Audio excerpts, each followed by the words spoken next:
பிரைசலாட். திவ்ய வாசகனாகிய யோவானுக்கு வெளிப்படுத்தின முதலாவது அதிகாரத்தை தான் நம்ம இன்னைக்கு பார்க்க போகிறோம். இந்த அதிகாரத்தை பார்க்குறதுக்கு முன்னாடி நீங்கள் பைபிள், ஒரு புக், ஒரு பென் எடுத்து வச்சுக்கோங்க. ஏன்னா இது நம்ம பைபிளில் இருக்கிறதுலையே ரொம்ப கஷ்டமான ஒரு புத்தகம். அதை படிக்கணும் இல்லைன்னா கேட்கணும் அப்படின்னா நமக்கு புக்கு வேணும். ஒரு பென்னு வச்சு நீங்கள் அதை என்னென்ன சொல்ல போகிறேன், எந்தெந்த வசனத்தோட எக்ஸ்ப்ளனேஷன் என்ன அப்படின்னு சொல்லிட்டு அதை நீங்கள் ஒரு நோட்டில் எழுதி வச்சிங்க அப்படின்னா உங்களுக்கு மறக்காது. அது லேட்டராக உங்களுக்கு யூஸ்ஃபுல்லாக இருக்கவும் செய்யும். முதலாவது வசனத்தில் பார்க்கும்போது சீக்கிரத்தில் சம்பவிக்க வேண்டியவைகளை அப்படின்னு எழுதியிருக்கு. இந்த புக்கு எழுதியே 2000 வருஷம் ஆகிறது. ஆனால் சீக்கிரத்தில் சம்பவிக்க வேண்டிய காரியங்கள் அப்படின்னு தான் ஸ்டார்ட் பண்ணியிருக்கு. சீக்கிரத்தில்னா என்ன அர்த்தம்னா சடுதியாக இல்லைன்னா திடீர்னு அப்படின்னு அதனுடைய அர்த்தம். நம்ம சடனாக நடக்க போகிற காரியங்கள் இருக்கு இல்லையா, அதை தான் சொல்லியிருக்கு சீக்கிரத்தில் சம்பவிக்க வேண்டியவைகள் அப்படின்னு. சீக்கிரத்தில் சம்பவிக்க வேண்டியவைகளை தம்முடைய ஊழியக்காரருக்கு காண்பிக்கும் பொருட்டு தேவன் இயேசு கிறிஸ்துவுக்கு ஒப்புவித்ததும் இவர் தம்முடைய தூதனை அனுப்பி தம்முடைய ஊழியக்காரனாகிய யோவானுக்கு வெளிப்படுத்தினதுமான விசேஷம். அதாவது சடுதியாக திடீரென நடக்க போகிற சம்பவிக்க போகிற காரியத்தை தேவன் இயேசு கிறிஸ்துவுக்கு ஒப்புவிக்கிறாரு. எதற்காக ஒப்புவிக்கிறாரு அப்படின்னா தம்முடைய ஊழியக்காரர்களுக்கு காண்பிக்கிறதுக்காக வேண்டி. இயேசு கிறிஸ்து ஒரு தூதனை அனுப்பி அதை தன்னுடைய ஊழியக்காரனாகிய யோவானுக்கு வெளிப்படுத்தின காரியம்தான் இந்த வெளிப்படுத்தின விசேஷம். 2வது வசனத்தில் நம்ம பார்க்கும்போது இவன் தேவனுடைய வசனத்தை குறித்தும் இயேசு கிறிஸ்துவை பற்றிய சாட்சியை குறித்தும் தான் கண்ட யாவற்றையும் சாட்சியாக அறிவித்திருக்கிறான். யோவான் சாட்சியாக அறிவிக்கிற 3 காரியங்கள் இருக்குது. ஒன்று, தேவனுடைய வசனத்தை குறித்து சாட்சியாக அறிவிக்கிறான். 2வது, இயேசு கிறிஸ்துவை பற்றிய சாட்சியை சொல்லுகிறான். 3வது, தான் என்னென்ன கண்டான் என்பதை குறித்தும் சாட்சியாக தெரிவிக்கிறான். 3வது வசனத்தில் என்ன சொல்லியிருக்குன்னா, இந்த தீர்க்கதரிசன வசனங்களை வாசிக்கிறவனும் கேட்கிறவர்களும் இதில் எழுதியிருக்கிறவைகளை கை கொள்ளுகிறவர்களும் பாக்கியவான்கள், காலம் சமீபமாக இருக்கிறது. யோவான் 2 காரியங்களை சொல்கிறாரு. ஒன்று, இந்த தீர்க்கதரிசன வசனங்களை வாசிக்கிறவனும் கேட்கிறவர்களும் அதில் எழுதியிருக்கிறவைகளை கை கொள்ளுகிறவர்களும் பாக்கியவான்கள். 2வது காரியம், காலம் சமீபமாக இருக்கிறது. 4வது வசனத்தில் என்ன சொல்லியிருக்குன்னா, யோவான் ஆசியாவில் உள்ள 7 சபைகளுக்கும் எழுதுகிறதாவது, இருக்கிறவரும் இருந்தவரும் வருகிறவருமானவராலும் அவருடைய சிங்காசனத்திற்கு முன்பாக இருக்கிற 7 ஆவிகளாலும். இயேசு கிறிஸ்து வெளிப்படுத்தின இந்த காரியங்களை இந்த 7 சபைகளுக்கும் எழுதுகிறாரு. ஸ்டார்ட் பண்ணுறது எப்படின்னா, இருக்கிறவரும் இருந்தவரும் வருகிறவருமானவராலும். இதை யாரை குறிக்குது அப்படின்னா பிதாவாகிய தேவனை குறிக்கிறது. அதுக்கு அடுத்ததாக என்ன எழுதியிருக்கு, அவருடைய சிங்காசனத்திற்கு முன்பாக இருக்கிற 7 ஆவிகளாலும் அப்படின்னு இருக்குது. இது பரிசுத்த ஆவியானவரை குறிக்கிறது. நம்ம ஏசாயா 11வது அதிகாரம் 2வது வசனமும் ஏசாயா 28வது அதிகாரம் 6வது வசனத்திலே நம்ம பார்க்கும்போது ஞானத்தையும் உணர்வையும் அருளும் ஆவியும், ஆலோசனையும் பலனையும் அருளும் ஆவியும், அறிவையும் கர்த்தருக்கு பயப்படுற பயத்தை அருளும் ஆவியுமாகிய கர்த்தருடைய ஆவியானவர் அவர் மேல் தங்கியிருப்பார். ஞானத்தின் ஆவி, உணர்வின் ஆவி, ஆலோசனையின் ஆவி, பலனை அருளும் ஆவி, அறிவை கொடுக்கிற ஆவி, கர்த்தருக்கு பயப்படுற பயத்தை கொடுக்கிற ஆவி அப்படின்னு சொல்லிட்டு 6 காரியங்கள் சொல்லியிருக்கு. 7வது காரியம் எங்கே இருக்குது அப்படின்னா, நம்ம சொன்னது மாதிரி ஏசாயா 28வது அதிகாரம் 6வது வசனம், நியாயம் விசாரிக்க உட்காருகிறவனுக்கு நியாயத்தின் ஆவியாகவும் அப்படின்னு இருக்கும். அப்போ இந்த 7 ஆவிகள் சேர்ந்து தான் பரிசுத்த ஆவியானவர். 5வது வசனம், உண்மையுள்ள சாட்சியும் மரித்தோரிலிருந்து முதற் பிறந்தவரும் பூமியின் ராஜாக்களுக்கு அதிபதியுமாகிய இயேசு கிறிஸ்துவினாலும் உங்களுக்கு கிருபையும் சமாதானமும் உண்டாவதாக. இது யாரை சொல்லியிருக்கு அப்படின்னா இயேசு கிறிஸ்துவை பற்றி சொல்லியிருக்கிறப்போ ஷார்ட்டாக நம்ம இதை எப்படி அண்டர்ஸ்டாண்ட் பண்ணுறோம் அப்படின்னா, பிதாவாகிய தேவனாலும் பரிசுத்த ஆவியினாலும் இயேசு கிறிஸ்துவினாலும் உங்களுக்கு கிருபையும் சமாதானமும் உண்டாவதாக அப்படின்னு சொல்லிட்டு யோவான் இந்த காரியத்தை குறித்து 7 சபைகளுக்கும் எழுதுகிறார். 6வது வசனத்தில் நம்ம பார்க்கும்போது நம்மிடத்தில் அன்பு கூர்ந்து தமது இரத்தத்தினாலே நம்முடைய பாவங்களற நம்மை கழுவி தம்முடைய பிதாவாகிய தேவனுக்கு முன்பாக நம்மை ராஜாக்களும் ஆசாரியர்களுமாக்கின அவருடைய மகிமையும் வல்லமையும் என்றென்றைக்கும் உண்டாயிருப்பதாக. ஆமேன். இங்கே ஒரு காரியத்தை என்ன சொல்லியிருக்கிறார் அப்படின்னா, நம்ம இயேசு கிறிஸ்து நம்மிடத்தில் அன்பு கூர்ந்து அவருடைய இரத்தத்தினாலே நம்முடைய பாவங்களை கழுவி தம்முடைய பிதாவாகிய தேவனுக்கு முன்பாக, அதாவது தேவனுக்கு முன்பாக நம்மை ராஜாக்களும் ஆசாரியர்களும் ஆக்கினார். யார் ஆக்கினது? இயேசு கிறிஸ்து. அவருக்கு மகிமையும் வல்லமையும் என்றென்றைக்கும் உண்டாயிருப்பதாக அப்படின்னு சொல்றாரு. 1 பேதுரு 2வது அதிகாரம் 9வது வசனம். நீங்களோ உங்களை அந்தகாரத்தினின்று தம்முடைய ஆச்சரியமான ஒளியினிடத்திற்கு வரவழைத்தவருடைய புண்ணியங்களை அறிவிக்கும்படிக்கு தெரிந்து கொள்ளப்பட்ட சந்ததியாயும் ராஜரீகமான ஆசாரிய கூட்டமாயும் பரிசுத்த ஜாதியாயும் அவருக்கு சொந்தமான ஜனமும் இருக்கிறீர்கள். இங்கே தான் நம்ம இயேசு கிறிஸ்து நம்மளை என்ன செய்கிறாரு? அந்தகாரத்தினின்று ஆச்சரியமான ஒளியினிடத்திற்கு வரவழைத்தவருடைய புண்ணியங்களை அறிவிக்கிறதற்கு நம்ம தெரிந்து கொள்ளப்பட்ட சந்ததியாயும் ராஜரீக ஆசாரிய கூட்டமாயும் பரிசுத்த ஜாதியாயும் தேவனுக்கு சொந்தமான ஜனமாய் இருக்கிறோம் அப்படின்னு சொல்லிட்டு தான் இதனுடைய அர்த்தம். அதை தான் இங்கே வெளிப்படுத்தல நம்ம என்ன பார்த்தோம்? நம்ம ராஜாக்களும் ஆசாரியர்களும் ஆக்கின இயேசு கிறிஸ்துவுக்கு மகிமையும் வல்லமையும் என்றென்றைக்கு உண்டாவதாக அப்படின்னு சொல்லிட்டு யோவான் இங்கே எழுதியிருக்கிறார். 7வது வசனத்தில் நம்ம பார்க்கும்போது, இதோ மேகங்களுடனே வருகிறார், கண்கள் யாவும் அவரை காணும், அவரை குத்துனவர்களும் அவரை காண்பார்கள், பூமியின் கோத்திரத்தாரெல்லாம் அவரை பார்த்து புலம்புவார்கள், அப்படியே ஆகும். ஆமேன். இதே காரியத்தை நம்ம தானியேல் 7வது அதிகாரம் 13வது வசனத்தில் நம்ம பார்த்தோம்.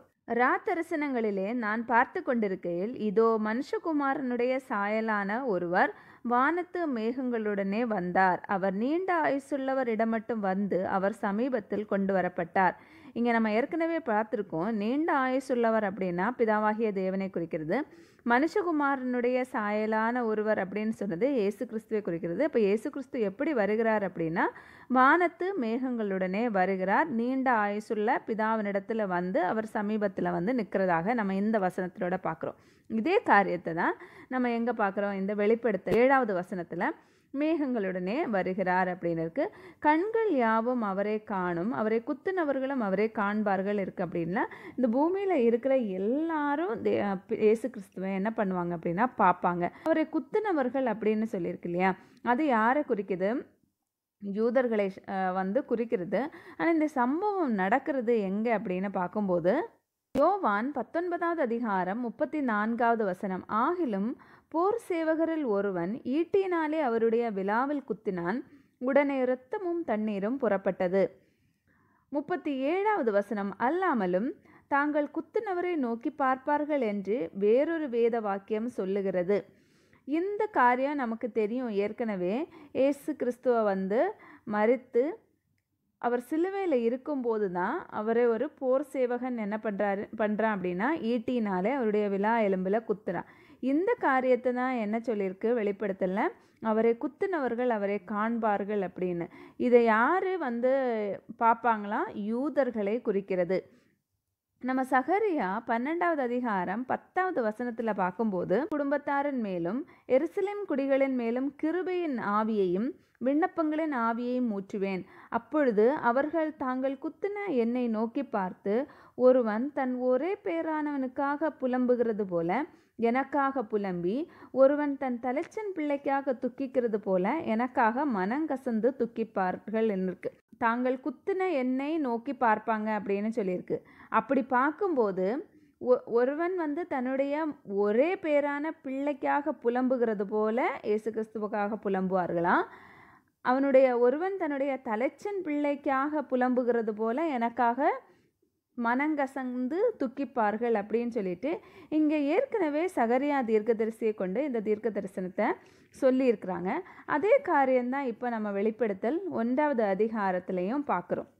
8வது வசனத்தில் நம்ம பார்க்கும்போது, இருக்கிறவரும் இருந்தவரும் வருகிறவருமாகிய சர்வ வல்லமையுள்ள கர்த்தர், நான் அல்பாவும் ஒமேகாவும் ஆதியும் அந்தவுமாய் இருக்கிறேன் என்று திருவுளம் பற்றுகிறார். இது யார் சொல்கிறது? கர்த்தர் சொல்கிறது என்ன சொல்கிறார்? நான் இருக்கிறவரும் இருந்தவரும் வருகிறவருமாகிய சர்வ வல்லமையுள்ள கர்த்தர். இதே காரியம்தான் நம்ம 4வது வசனத்துலேயும் பார்த்தோம். அது யோவான் சொல்லியிருப்பார், இருக்கிறவரும் இருந்தவரும் வருகிறவருமாகியவர் அப்படின்னு. இங்கே கர்த்தரே சொல்லியிருக்கிறாரு, நான் அல்பாவும் உமேகாவும், அதாவது ஆதியும் அந்தவுமா இருக்கிறேன் அப்படின்னு திருவுளம் பற்றுகிறார். ஆதியும் அந்தமும் அப்படின்னா என்னது அர்த்தம்? முதலும் முடிவும் என்கிறது அர்த்தம். 9வது வசனத்தில் பார்க்கும்போது, உங்கள் சகோதரனும் இயேசு கிறிஸ்துவ நிமித்தம் வருகிற உபத்திரவத்திற்கும் அவருடைய ராஜ்யத்திற்கும் அவருடைய பொறுமைக்கும் உங்கள் உடன் பங்கானவனுமாய் இருக்கிற யோவானாகிய நான் தேவ வசனத்து நிமித்தமும் இயேசு கிறிஸ்துவை பற்றிய சாட்சி நிமித்தமும் பத்மு என்னும் தீவிலே இருந்தேன். இப்போதான் அவர் ஸ்டார்ட் பண்ணுறாரு, என்ன நடந்தது அப்படின்னு சொல்லிட்டு ஸ்டார்ட் பண்ணுறாரு. முதல்ல அவர் என்ன சொல்கிறாரு? நான் உங்கள் சகோதரன் அப்படின்னு சொல்கிறாரு. அப்புறம் என்ன சொல்கிறாரு? இயேசு கிறிஸ்துவ நிமித்தம் வருகிற உபத்திரவத்திற்கும் அவருடைய ராஜ்யத்திற்கும் அவருடைய பொறுமைக்கும் உடன் பங்காளனாக இருக்கிறேன் அப்படின்னு சொல்கிறாரு. இப்போ அவர் பத்மோ தீவில் எப்படி இருந்தார், எதுக்கு இருந்தார் அப்படின்னா, தேவ வசனத்து நிமித்தமும் கிறிஸ்துவை பற்றிய சாட்சியல் நிமித்தமும் அவர் பத்மோ தீவில் இருக்கிறார். 10வது வசனத்தில் என்ன சொல்லியிருக்காரு? கர்த்தருடைய நாளில் ஆவிக்குள்ளானேன், அப்பொழுது எனக்கு பின்னாலே எக்கால சத்தம் போன்ற பெரிதான ஒரு சத்தத்தை கேட்டேன் அப்படின்னு சொல்லியிருக்காரு. இந்த சம்பவம் நடக்கிற அந்த நாள், அதுதான் கர்த்தருடைய நாள் அப்படின்னு சொல்லியிருக்கிறாரு. அவர் பத்மோ தீவில் இருக்கிற ஒரு நாளில், அதாவது கர்த்தருடைய நாளில் அவர் ஆவிக்கு உள்ளாகிறார். ஆவிக்கு உள்ளாகிறார் அப்படின்னு நம்ம எசேக்கியேல் 37வது அதிகாரம் 1வது வசனத்தில் நம்ம பார்க்கும்போது, கர்த்தருடைய கரம் அல்லனா கர்த்தருடைய கை எசேக்கியேல் மேலே இருக்கும்போது அவர் ஆவிக்கு உள்ளாகிறார். அதுதான் இங்கேயும் அதே மாதிரி தான். கர்த்தருடைய கரம், அது கர்த்தருடைய கை யோவான் மேல் அமர்ந்த போது பரிசுத்த ஆவியானவருடைய ப்ரெசன்ஸ் அவர் ஃபீல் பண்ணுறாரு. அந்த பிரசன்னம் அவருக்கு கிடைக்கிறது. அப்படி கிடைக்கும்போது என்ன நடக்கும் அப்படின்னா, கர்த்தருடைய வார்த்தை அவர்களுக்கு உண்டாகும், தேவனுடைய தரிசனங்களை அவர்கள் காண்பார்கள். இந்த காரியத்தை நம்ம எசேக்கியேல் 1வது அதிகாரம் 3வது வசனத்திலையும் எசேக்கியேல் 1வது அதிகாரம் 1வது வசனத்திலையும் பார்க்கும்போது தெரிந்து கொள்ள முடியும். தரிசனம் காணுதல் அல்லது ஞான திருஷ்டி அடைதல் அப்படின்னு கூட நம்ம இதில் சொல்லலாம். அப்படி இருக்கும்போது அவருக்கு என்ன நடக்குது அப்படின்னா, எக்கால சத்தம் போல ஒரு சத்தம் உண்டாகிறது அப்படின்னு. அதாவது யோவானுக்கு பின்னாடி சத்தம் கேட்குறது, எக்கால சத்தம். எக்கால சத்தம் அப்படின்னா அது கர்த்தருடைய சத்தம். சத்தம் அப்படின்னா என்னது? கர்த்தருடைய வார்த்தையை குறிக்கிறது. நம்ம எசேக்கியேல் 1வது அதிகாரம் 24வது வசனம், எசேக்கியேல் 43வது அதிகாரம் 2வது வசனத்துல எல்லாம் பார்க்கும்போது கர்த்தருடைய சத்தம் எப்படி இருக்கும்? பெருவெள்ளத்தின் இரைச்சல் போல இருக்கும் அப்படின்னு சொல்லியிருக்கு. ஆனால் இங்கே கர்த்தருடைய சத்தம் எப்படி இருக்குமா? எக்கால சத்தம் போல இருந்தது அப்படின்னு சொல்லிட்டு யோவான் சொல்கிறார். 11வது வசனத்தில் பார்க்கும்போது, அது நான் அல்பாவும் ஒமேகாவும் முந்தினவரும் பிந்தினவருமாய் இருக்கிறேன், நீ காண்கிறதை ஒரு புஸ்தகத்தில் எழுதி ஆசியாவில் இருக்கிற எபேசு, சிமிர்னா, பெர்கமு, தியாத்திரா, சர்தை, பிலதெல்பியா, லவோதிக்கா என்னும் பட்டணங்களில் உள்ள 7 சபைகளுக்கும் அனுப்பு என்று விளம்பினது. சத்தத்தை கேட்கிறாரு. அந்த சத்தம் எக்கால சத்தம் போல் இவருக்கு பின்னாடி இருந்து கேட்குறது. அந்த சத்தம் என்ன சொல்கிறது அப்படின்னா, நான் அல்பாவும் ஒமேகாவும் முந்தினவரும் பிந்தினவருமாக இருக்கிறேன் அப்படின்னு சொல்லியிருக்காரு.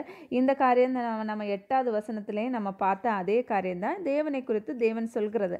அவர் என்ன சொல்கிறாரு? நீ காண்கிறத ஒரு புஸ்தகத்தில் எழுதி ஆசியாவில் இருக்கிற இந்த 7 சபைகளுக்கும் அனுப்பு அப்படின்னு சொல்லி அந்த சத்தத்தை கேட்கிறாரு.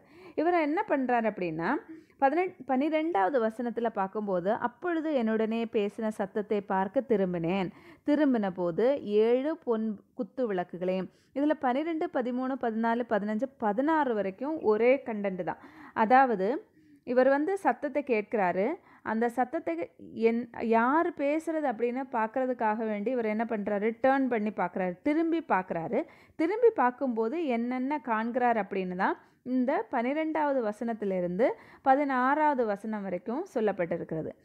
13வது வசனத்தில் என்ன சொல்லியிருக்கு? அந்த 7 குத்து விளக்குகளின் மத்தியிலே நிலையங்கி தரித்து மார்பருகே பொற்கச்சை கட்டியிருந்த மனுஷகுமாரனுக்கு ஒப்பானவரையும் கண்டேன். அவருடைய சிரசும் மயிரும் வெண்பஞ்சை போலவும் உறைந்த மழையை போலவும் வெண்மையாயிருந்தது.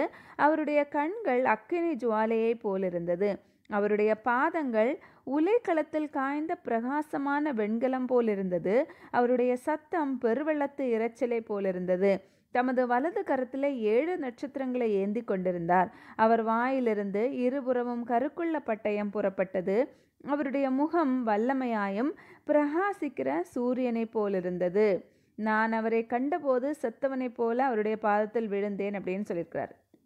இங்கே யாரை குறித்து சொல்லியிருக்கு அப்படின்னா இயேசு கிறிஸ்துவை பற்றி தான் சொல்லியிருக்கிறது. யோவான் திரும்பி பார்க்கும்போது 7 பொன் குத்து விளக்குகளை பார்க்குறாரு. அந்த 7 பொன் குத்து விளக்குகளுடைய மத்தியில் யாரை பார்க்குறாரு அப்படின்னா நிலையங்கி தரித்து, நிலையங்கி அப்படின்னா ஒரே துணி, அதில் டாப் டு பாட்டம் வந்து ஒரே ட்ரெஸ்ஸாக இருக்கும். அந்த மாதிரி ஒரு அங்கியை தரித்திருக்கிற, மார்பருகே பொற்கச்சையை கட்டியிருக்கிற மனுஷகுமாரனுக்கு ஒப்பானவரை பார்க்குறாரு. அவர் எப்படி இருக்கிறார் அப்படின்னு தான் அடுத்த வசனத்தில் சொல்லியிருக்கு. அவருடைய தலை, சிரசுனா தலை, வெண் பஞ்சை போலவும் அவருடைய மயிர் உறைந்த மழையை போலவும் வெண்மையாக இருக்கிறது. அப்புறம் அவருடைய கண்கள் எப்படி இருக்குது அப்படின்னா அக்கினி ஜுவாலையை போல இருக்கிறது. அவருடைய பாதங்கள் பிரகாசமான வெண்கலம் போல இருக்கிறது. அவருடைய சத்தம் பெருவெள்ளத்து இரைச்சலை போல இருக்கிறது. இங்கே வந்து பெருவெள்ளத்தின் இரைச்சலை போல இருக்கிறது அப்படின்னு சொல்கிறாரு. அதே 10வது வசனத்தில் என்ன சொல்கிறாரு? எக்கால சத்தம் போல இருக்கிறது அப்படின்னு சொல்லியிருக்கிறாரு. ஸோ கர்த்தருடைய சத்தம் வந்து எக்கால சத்தம் போலவும் இருக்கும், பெருவெள்ளத்தின் இரைச்சல் போலவும் இருக்கும் அப்படின்னு நம்ம இதில் தெரிந்து கொள்ள முடியும். அவருடைய கை வலது கரத்தில் என்ன வச்சிருக்கிறார் அப்படின்னா 7 நட்சத்திரங்களை ஏந்தி கொண்டிருக்கிறார். அவருடைய வாயிலிருந்து இருபுறமும் கருக்குள்ள பட்டயம் புறப்பட்டது அப்படின்னு இருக்கு இல்லையா? இந்த இருபுறமும் கருக்குள்ள பட்டயத்தை குறித்து நம்ம எபிரேயர் 4வது அதிகாரம் 12வது வசனத்தில் பார்க்கும்போது தேவனுடைய வார்த்தை தான் இருபுறமும் கருக்குள்ள பட்டயம் அப்படின்னு சொல்லிட்டு அதில் மென்ஷன் பண்ணியிருக்கு. தேவனுடைய வார்த்தையானது ஜீவனும் வல்லமையும் உள்ளதாயும் இருபுறமும் கருக்குள்ள எந்த பட்டயத்திலும் கருக்கானதாயும் ஆத்துமாவையும் ஆவியையும் கணுக்களையும் ஊன்களையும் பிரிக்கத்தக்கதாக உருவ குத்துகிறதாயும் இருதயத்தின் நினைவுகளையும் யோசனைகளையும் வகையறுக்கிறதாயும் இருக்கிறது. இங்கே சொல்லியிருக்கு இல்லையா, தேவனுடைய வார்த்தை எப்படி இருக்குது? இருபுறமும் கருக்குள்ள எந்த பட்டயத்தை விட ஷார்ப்பான பட்டயமாக இருக்குது அப்படின்னு சொல்லிட்டு. அப்போது இப்போ இங்கே நம்ம பார்க்குறோம் இல்லையா, வெளிப்படுத்தல் 1வது அதிகாரத்தில் பார்த்த அதே காரியம்தான். அதாவது அவர் வாயிலிருந்து இருபுறமும் கருக்குள்ள பட்டயம் புறப்பட்டதுன்னா அவர் வாயிலிருந்து வார்த்தை, தேவனுடைய வார்த்தை புறப்பட்டது அப்படின்னு அதனுடைய அர்த்தம். அவருடைய முகம் எப்படி இருக்கிறதுனா வல்லமையாய் பிரகாசிக்கிற ஒரு சூரியனை போல இருக்கிறது. இந்த காரியத்தை பார்த்த உடனே யோவான் என்ன பண்ணுறாரு? செத்தவனை போல அவருடைய பாதத்தில் விழுந்தேன் அப்படின்னு சொல்லியிருக்கிறாரு 17வது வசனத்தில். 17வது வசனத்தினுடைய பின்பகுதியை நம்ம வாசிக்கும் போது, அப்பொழுது அவர் தம்முடைய வலது கரத்தை என்மேல் வைத்து என்னை நோக்கி, பயப்படாதே, நான் முந்தினவரும் பிந்தினவரும் உயிருள்ளவருமாக இருக்கிறேன். இந்த காரியத்தை நம்ம 2 இடத்துல ஏற்கனவே பார்த்தோம். அதாவது 8வது வசனத்திலே நம்ம பார்த்தோம், அதே மாதிரி 11வது வசனத்திலையும் பார்த்தோம், முந்தினவரும் பிந்தினவரும் உயிருள்ளவருமாக இருக்கிறேன் அப்படின்னு. 18வது வசனத்தில் என்ன பார்க்குறோன்னா, மரித்தேன், ஆனாலும் இதோ சதா காலங்களிலும் உயிரோடு இருக்கிறேன், ஆமேன், நான் மரணத்திற்கும் பாதாளத்துக்கும் உரிய திறவுகோல்களை உடையவராக இருக்கிறேன்னு சொல்கிறாரு. இது இயேசு கிறிஸ்து அவரை குறித்தே சொல்கிறாரு. முதலாவது என்ன சொல்கிறாரு? நான் முந்தினவரும் பிந்தினவரும் உயிருள்ளவருமாக இருக்கிறேன் அப்படின்னு சொல்கிறாரு. 2வது என்ன சொல்கிறாரு? நான் மரித்தேன், ஆனாலும் சதா காலங்களும் உயிரோடு இருக்கிறேன் அப்படின்னு சொல்கிறாரு. 3வது காரியம் என்ன சொல்கிறாரு? நான் மரணத்துக்கும் பாதாளத்துக்கும் உரிய திறவுகோல்களை உடையவனாக இருக்கிறேன் அப்படின்னு சொல்கிறாரு. இந்த திறவுகோல் அப்படின்னா என்ன அர்த்தம் அப்படின்னா அதிகாரத்தை குறிக்கிறது, அதாவது பவர், அத்தாரிட்டியை குறிக்கிறது. 19வது வசனத்தில் நீ கண்டவைகளையும் இருக்கிறவைகளையும் இவைகளுக்கு பின்பு சம்பவிப்பவைகளையும் எழுது. இப்போ ஏசப்பா என்ன சொல்கிறாரு? நீ கண்டதையும் இருக்கிறதையும் இவைகளுக்கு பின்பு நடக்க போகிறதையும் நீ எழுது அப்படின்னு சொல்கிறாரு. என் வலது கரத்தில் நீ கண்ட 7 நட்சத்திரங்கள் ரகசியத்தையும் 7 பொன் குத்து விளக்குகளின் ரகசியத்தையும் எழுது. இப்போ அவர் என்ன சொல்கிறாரு? நீ பார்த்த 7 குத்து விளக்குகளின் ரகசியத்தையும் 7 நட்சத்திரத்தையும் ரகசியத்தையும் நீ எழுது அப்படின்னு சொல்கிறாரு. இந்த 7 நட்சத்திரங்களும் எதை குறிக்குது அப்படின்னா 7 சபைகளுடைய தூதர்களை குறிக்கிறது. நீ கண்ட 7 குத்து விளக்குகளும் 7 சபைகளாம். இவர் முதல்ல பார்க்குறாரு இல்லையா 7 குத்து விளக்குகள். அந்த 7 குத்து விளக்குகள் தான் 7 சபையை குறிக்கிறது. அந்த 7 சபை எது அப்படின்னு நம்ம 11வது வசனத்தில் பார்த்தோம்.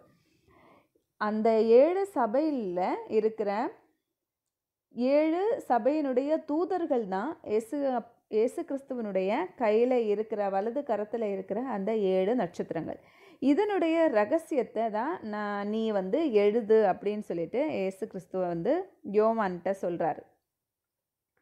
இயேசு கிறிஸ்துவை பற்றி நம்ம பார்க்கும்போது 4வது வசனம், 8வது வசனம், 11வது வசனம், 17வது வசனத்திலே நம்ம பார்க்கும்போது அவர் முந்தினவர், பிந்தினவர், உயிருள்ளவர், இருந்தவர், இருக்கிறவர், வருகிறவர், சர்வ வல்லமை உள்ளவர், முந்தினவர், பிந்தினவர், உயிருள்ளவர் அப்படின்னு சொல்லிட்டு இந்த வார்த்தைகள் வந்து திரும்ப திரும்ப ரிப்பீட் ஆகி வந்துட்டே இருக்கும். அது முந்தினவர் பிந்தினவர்னா அல்பாவும் ஒமேகாவும் அப்படின்னு அர்த்தம். அதாவது முதலும் முடிவும் அவர் தான் அப்படிங்கிறது அதனுடைய அர்த்தம். இயேசு கிறிஸ்துவனுடைய வலது கரத்தில் இருக்கிற 7 நட்சத்திரங்களின் ரகசியத்தையும், அதாவது 7 சபையினுடைய தூதர்களை குறித்த அந்த ரகசியத்தையும், 7 பொன் குத்துவிளக்குகளின் ரகசியத்தையும், அதாவது 7 சபைகளுடைய ரகசியத்தையும் இனி வருகிற அதிகாரத்தில் தான் நம்ம தொடர்ச்சியாக நம்ம பார்க்க முடியும். 2வது அதிகாரத்திலிருந்து அந்த காரியத்தை வந்து நம்ம தொடர்ச்சியாக அடுத்தடுத்த வீடியோக்களில் நம்ம தொடர்ந்து பார்க்கலாம். இந்த 1வது அதிகாரம் உங்களுக்கு இப்போ தெளிவாக புரிஞ்சிருக்கும் அப்படின்னு நம்புகிறேன். நீங்கள் இதை கேட்குறதோட மட்டும் இல்லாமல் கண்டிப்பாக பைபிள் எடுத்து இதை ரீட் பண்ணணும். ஒரு நோட் எடுத்து எல்லாத்தையும் நீங்கள் அதை எழுதி வைக்கணும். என்னென்ன பாயிண்ட்ஸ் அப்படின்னு சொல்லிட்டு நீங்கள் எழுதி வைக்கணும். ஏன்னா கேட்டால் நமக்கு திடீர்னு அது எப்போவுமே நமக்கு ஞாபகம் இருக்காது, சீக்கிரம் மறந்து போயிடும். ஏன்னா இது வந்து ரொம்ப கொஞ்சம் டிஃபிகல்ட்டான போர்ஷன் தான்.